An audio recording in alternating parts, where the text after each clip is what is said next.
मजबूर हो ऐ सैयद आलम,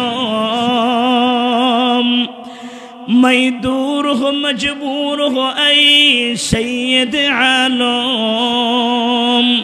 दीदार दिखाते नहीं आवाज़ सुना दो, दीदार दिखाते नहीं आवाज़ सुना दो। मैं सूरत यूसुफ को नहीं चाहने वाला, मैं सूरत यूसुफ को नहीं चाहने वाला, मैं कोई इसके मानंद नहीं आशिक लैला, मैं कोई इसके मानंद नहीं आशिक लैला। मैं आशिक मौला हूँ मेरा इश्क दीवाना, मैं आशिक मौला हूँ मेरा इश्क दीवाना।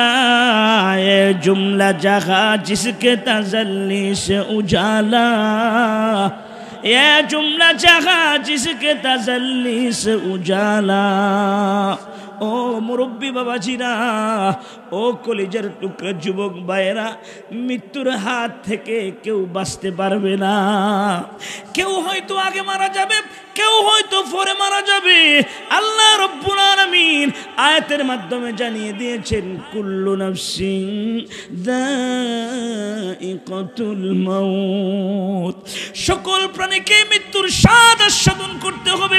ওয়ানাবলুকুম বিশ-শাররি ওয়াল খায়রি ফিতনা, রব্বুল আলামিন আয়াতের মাধ্যমে জানিয়ে দিয়েছে আমি আল্লাহ রব্বুল আলামিন দুনিয়ার মধ্যে তোমাদেরকে মন্দ দ্বারা ভালো দ্বারা পরীক্ষা করব। অচিরেই তোমরা আবার ওয়া ইলাইনা তুরজাউন, অচিরেই তোমরা আবার আমি মাবুদের নিকট ফিরে আসবে। ও অর্ডার কার? তাহলে আয়াতের মাধ্যমে বোঝা যায় আল্লাহ তাআলা দুনিয়ার মধ্যে আমাদেরকে কখনো মন্দ দ্বারা পরীক্ষা করবে, আবার কখনো ভালো দ্বারা পরীক্ষা করবে। আমরা আল্লাহকে কতটুকু ভালোবাসি, রসুলকে কতটুকু ভালোবাসি, কথা বলেন ঠিক কিনা? এজন্য যুবক ভাইরা আমার, বাড়ি আমার, ঘর আমার, ছেলে আমার, মেয়ে আমার, জায়গা আমার, জমিন আমার, আমার আমার বলে জীবনটাকে শেষ করে দিও না। পরকাল যে একটা আছে, আখিরাত যে আছে, আল্লাহর কাছে যে হিসাব দিতে হবে, কবরের মধ্যে যে থাকতে হবে, এই চিন্তা প্রত্যেক মুসলমানের করা দরকার আছে না নাই? আমার রসুল বলেন আল কবরু রওজাতুম মির রিয়াজিল জান্নাহ আও হুফরাতুম মিন হুফারিন নার। রসুল বলেন আমার উম্মতেরা, কবর ইমানদার মুমিন যারা গো, ইমানদারের জন্য কবরটা জান্নাতের একটা টুকরা হবে। বেঈমান মুনাফিক যারা গো, বেঈমান মুনাফিকের জন্য কবরটা জাহান্নামের একটা গর্ত হবে। তাদেরকে যখন বেঈমান মুনাফিককে যখন কবরের মধ্যে রাখবে, কবরের দুই দিকের মাটি এত জোরে চাপ দিবে মুর্দারকে, একটা হাড় আরেকটা হাড়ের ভিতরে ঢুকে হাড়গুলি মোটমোট মোটমোট করে ভেঙে চুরমার হয়ে যাবে। 99টা সাপের গর্ত হয়ে যাবে। এমন ভাবে বেনামাজিকে সাপ দংশন করবে, একটা দংশনের সাথে সাথে মাটির তলে ঢুকে যাবে, আবার উঠাবে, আবার দংশন করবে।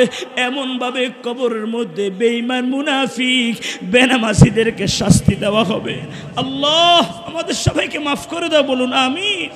আল্লাহ আমাদের সকলের জন্য কবরের আযাবকে হারাম করে দাও, বলুন আমিন। আর মুরব্বি বাবাজিরা, কলেজের টুকরা যুবক ভাইরা,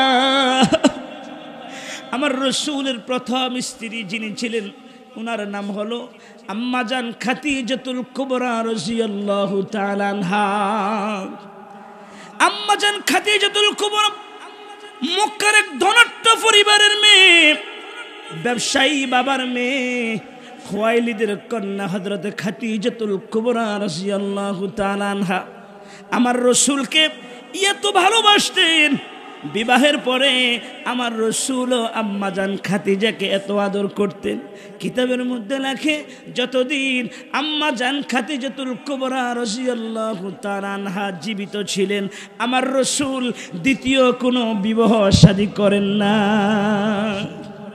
রে বাবাজিরা আমার, যিনি আমার রসুলের কল্যাণ জীবনের পার্টনার, আম্মাজান খাদিজাতুল কুবরা রাদিয়াল্লাহু তাআলা আনহা একদিন ঘরের ভিতরে কবরের চিন্তা, মরণের চিন্তা যখন অন্তরের মধ্যে এসেছে, ঘরের ভিতরে চোখের পানি ছেড়ে ফুফিয়ে ফুফিয়ে কান্না আরম্ভ করে দিয়েছে।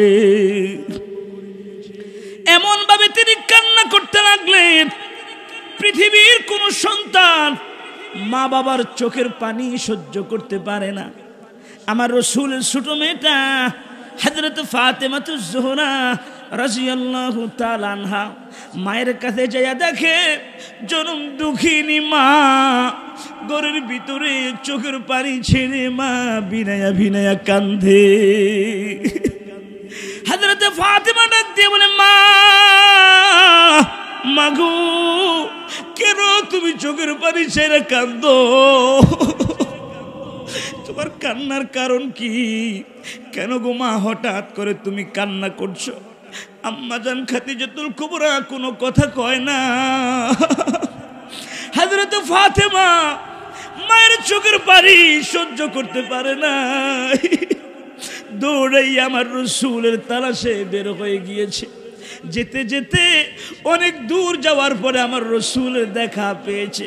হযরত ফাতেমা বাবাকে জড়িয়ে ধরলেন, জড়িয়ে ধরে ডাক দিয়ে বলে, বাবা ও বাবা, বাবা জানেন ঘরের ভিতরে জনম দুঃখিনী মা ঘরের ভিতরে ফুফিয়ে ফুফিয়ে কান্দি। মাকে কত বুঝাইলাম, মা কান্না থামায় না। আমার রাসূল বলে, চলো বাড়িতে চলো। হযরত ফাতেমাতুজ জোহরা রাদিয়াল্লাহু তাআলা আনহা মায়ের নবী রহমাতুল লিল আলামিনকে লইয়া বাড়ির দিকে রওনা। ঘরের মধ্যে যাইয়া দেখে হযরত খাদিজাতুল কুবরা রাদিয়াল্লাহু তাআলা আনহা চোখের পানিগুলা ছেড়ে ছেড়ে কান্দে। মুরব্বি বাবাজিরা, আজকের আলোচনা যদি মনোযোগ দিয়ে শুনো, আমার রাসূলের মুহাব্বতে চোখ দিয়ে যদি 2 ফোঁটা পানি বের হয়ে যায়, আমার আল্লাহ তাআলা এই ওসিলা আপনাকে আমাকে ক্ষমা করে দিতে পারে। বলেন পারে কিনা? ওয়াজ যদি মনোযোগ দিয়ে শুনেন, জীবনের সাথে যদি বাস্তবায়ন করতে পারেন, হতে পারে আজকের বয়ান আপনার জীবনের মোড় পরিবর্তন করে দেওয়ার জন্য যথেষ্ট। আমার রাসূল বলে, খাদিজা কেন গো আপনি ঘরের ভিতরে কান্না করেন? কান্না করার কারণটা কি? আপনার চোখের পানি আমি সহ্য পারি না, আপনার চোখের পানি আমি রাসূল সহ্য করতে পারি না। কি জন্য কাঁদেন? কান্নার কারণ কি?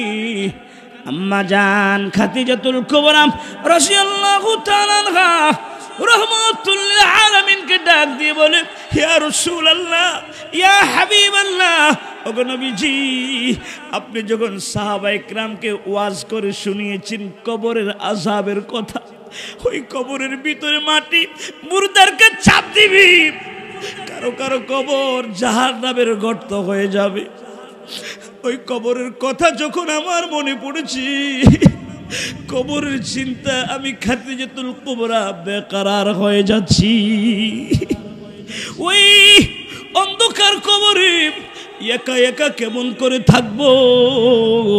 ওই কবরের কথা যখন আমার মনে পড়ে, আমি খাদিজাতুল কুবরা তখন আর স্থির থাকতে পারি না।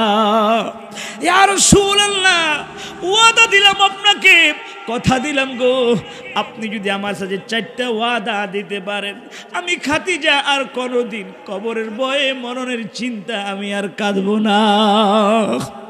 আমার রাসূল বলে, বলো আম্মাজান খাদিজাতুল কুবরা রাদিয়াল্লাহু তাআলা আনহা রহমাতুল লিল আলামিনকে ডাক দিয়ে বলে, ইয়া রাসূলুল্লাহ, ইয়া হাবিবাল্লাহ, আপনার থেকে বয়সের চাইতে আমি ভারী, আপনার থেকে বয়সে আমি বড়, আমি যদি আপনার আগে ইন্তেকাল করি গো ইয়া রাসূলুল্লাহ, ইয়া হাবিবাল্লাহ, ওগো নবীজি, আমাকে যখন গোসল দেওয়া হবে, গোসল দেওয়ার পরে আমার কাফনের মধ্যে আপনার একটা পুরাতন চাদর দিয়ে দিয়ে। দ্বিতীয় নাম্বার শর্ত হলো, আমার জানাজার ইমামতি করবেন 3 নাম্বার আপনি নিজ হাতে আমাকে কবরের মধ্যে রাখবেন।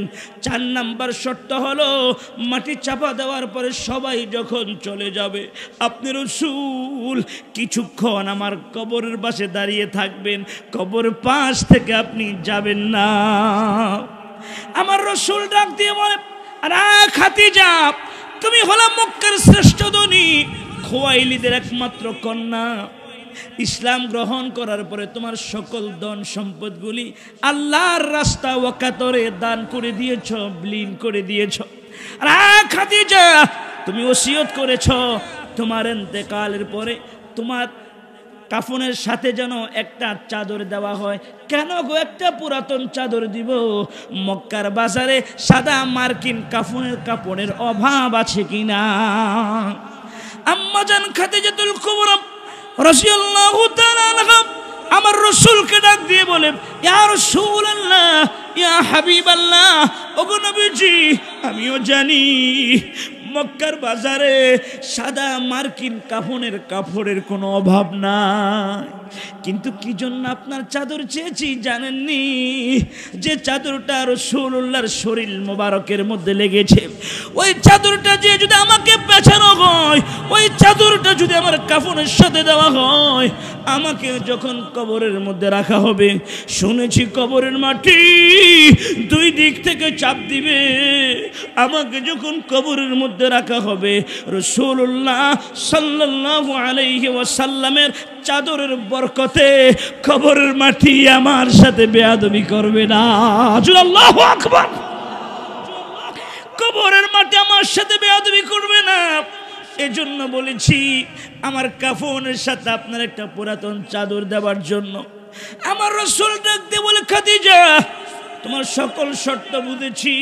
4 নাম্বার যে শর্তটা দিয়েছ, তোমার ইন্তেকালের পরে তোমাকে নিজ হাতে কবরে রাখবো। মাটি চাপা দেওয়ার পরে সকল মানুষেরা যখন চলে যাবে, আমি কি জন্য কিন্তু সময়ে দাঁড়ায় থাকবো, তার কারণটা কি? আম্মা জান খাদিজাতুল কুবরা বলে, ইয়া রাসূলুল্লাহ, ইয়া হাবিবাল্লাহ, ওগো নবীজি, তাকিয়ে দেখে জীর্ণ শীর্ণ দেহটা আমার, এই দেহ নিয়ে যখন কবরে রাখা হবে, শুনেছি কবরে মুনকার নাকির ফেরেশতারা সওয়াল করার জন্য আসবে। আমি অবলা এক নারী, ফেরেশতাদেরকে দেখে যদি ভয় পেয়ে যাই, আমি যদি সওয়ালের জবাব দিতে না পারি, ইয়া রাসূলুল্লাহ, আপনি আমার কবরের পাশে দাঁড়িয়ে থাকবেন, আপনি উপর থেকে আমাকে তালিম তালকিনের ব্যবস্থা করে দিবেন। জোরে কোন সুবহানাল্লাহ। আর যুবক ভাইরা, মুরব্বী বাবাজিরা, ও পর্দার আড়ালের আম্মা জানেরা, মাগো, তোমাদের মতো মা ছিল আম্মা জান খাদিজাতুল কুবরা রাদিয়াল্লাহু তাআলা আনহা। তিনি কবরকে কত ভয় পেতেন, কবরের চিন্তা তিনি অস্থির হয়ে থাকতেন। মুরব্বী বাবাজিরা আমার, ও কলিজার টুকরা নওজোয়ান তরুণ যুবক বন্ধুরা, আল্লাহ পাকের হুকুমে খাদিজাতুল কুবরা রাদিয়াল্লাহু তাআলা আনহা দুনিয়া থেকে বিদায় নিলেন। ওয়াদা অনুযায়ী আমার রাসূলের একটা পুরাতন চাদর দিয়ে কাফন পরানো হলো, নিজ হাতে কবরের মধ্যে রাখলেন। রাসূল নিজে জানাজার ইমামতি করলেন। মাটি চাপা দেওয়ার পরে সকল মানুষেরা যখন চলে গিয়েছে, আমার রাসূল জান্নাতুল মাআল্লা আম্মা জান খাদিজাতুল কুবরা রাদিয়াল্লাহু তাআলা আনহার কবর, যেখানে মাথার পাশে রাসূল দাঁড়িয়ে আছে, আমার রাসূল দাঁড়িয়ে আছে। রাসূলের ভিতর থেকে কেন জানি ঢেউ আসতেছে। আমার রাসূল অনিচ্ছা সত্ত্বে রাসূলের চোখ দিয়ে পানি বেয়ে বেয়ে পড়তেছে। আমার রাসূলের মনে পড়ে গিয়েছে মক্কাতে চতুর্দিকে যখন রাসূলের শত্রু, আপনজন বলতে যখন কেউ ছিল না, আম্মা জান খাদিজাতুল কুবরা রাদিয়াল্লাহু তাআলা আনহা আমার রাসূলকে আশ্রয় দিয়েছে, স্বামী হিসেবে গ্রহণ করেছে। ধনাঢ্য পরিবারের মেয়ে খাদিজা সকল ধন সম্পদগুলি আল্লাহর রাসূলের কদম মোবারকে হাদিয়া দিয়েছে। জোরে কোন সুবহানাল্লাহ। শুধু তাই নয়, এত বেশি কষ্ট করেছে, এত বেশি খেদমত আমার রাসূলকে করেছে। আমার রসুল জাবাল নূর পাহাড়ের গারে হেরা গুহার ভিতরে ধ্যানরত অবস্থায় থাকতেন। যে জাবাল নূর পাহাড়ে সর্বপ্রথম কোরআনের আয়াত অবতীর্ণ হয়েছে, আমার রসুল সেখানে ধ্যানরত অবস্থায় থাকতেন।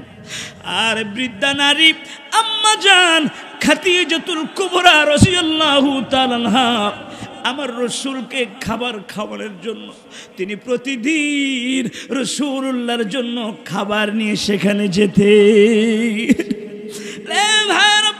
একদিন আম্মা জান খাদিজা অসুস্থ, কিন্তু আমার রসুলের জন্য এত মায়া, অসুস্থ শরীর নিয়ে আমার রসুলের জন্য খাবার বক্সে ঢুকালেন। খাবার নিয়ে রওনা হয়েছে পাহাড়িয়া রাস্তা দিয়ে, জাবাল নূর পাহাড়ের গারে হেরা গুহার ভিতরে যাবে। রব্বুল আলামিন কুদরতের নজরে তাকিয়ে আছে। আরে এত অসুস্থ একটা নারী দিনের নবীকে কত ভালোবাসে। যখন খাবার নিয়ে আসতেছে, আল্লাহ ডাক দিয়ে বলে, জিবরাইল তাড়াতাড়ি করে যাও, আমার বন্ধুর কাছে গিয়ে বলো আজকে খাদিজাতুল কুবরা যখন খাবার নিয়ে আসবে, খাদিজাতুল কুবরাকে যেন জানিয়ে দেওয়া হয় আরশের রব আল্লাহ পাক হযরতে খাদিজাতুল কুবরাকে সালাম জানিয়েছে। জোরে কোন সুবহানাল্লাহ। আম্মা জান খাদিজাতুল কুবরা রাদিয়াল্লাহু তাআলা আনহা আমার রাসূলের জন্য এত কষ্ট করেছে, ওই কষ্টের কথাগুলি মায়ার নবীর স্মরণ হয়ে গিয়েছে।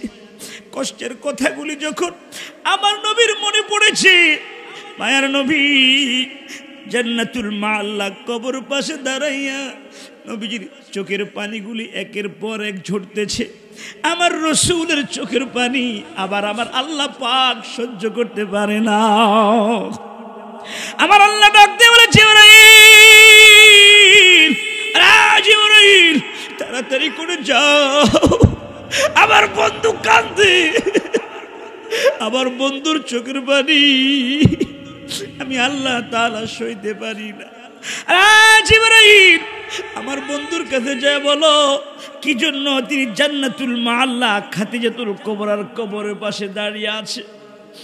আল্লাহ পাক যখন পাঠালেন, আল্লাহ পাকের হুকুম পাওয়ার সঙ্গে সঙ্গে হযরত জিবরাইল আলাইহিস সালাম জান্নাতুল মাআল্লা রহমাতুল লিল আলামিনের সামনে এসে হাজির। আমার রাসূলকে ডাক দিয়ে বলে, ইয়া রাসূলুল্লাহ, ইয়া হাবিবাল্লাহ, ওগো নবীজি কি জন্য আপনি কান্না করেন? কান্নার কারণ কি? আমার রাসূল বলে, জিবরাইল রে, আমি তো কান্না করি না, অটোমেটিক ভিতর থেকে চোখের পানিগুলি বেয়ে বেয়ে পড়তেছে। জিবরাইল আমি আমার খাদিজার সঙ্গে 7টি ওয়াদা করেছি, 3টি ওয়াদা পালন করেছি, একটি ওয়াদা এখনো পালন করতে পারি নাই, এজন্য এখানে দাঁড়িয়ে আছি। আমি খাদিজাকে ওয়াদা দিয়েছি, খাদিজাকে মাটি চাপা দেওয়ার পরে সবাই যখন চলে যাবে আমি দাঁড়িয়ে থাকবো, মুনকার নাকির ফেরেশতারা যখন সুয়াল করার জন্য আসবে, আমার খাদিজা যদি সুয়ালের জবাব দিতে না পারে আমি রাসূল উপর থেকে তালিমের ব্যবস্থা করে দিব। কিন্তু জিবরাইল ঘন্টার পর ঘন্টা যায়, খাদিজাতুল কুবরার কবরে মুনকার নাকির ফেরেশতারা সুয়াল করার জন্য আসে না।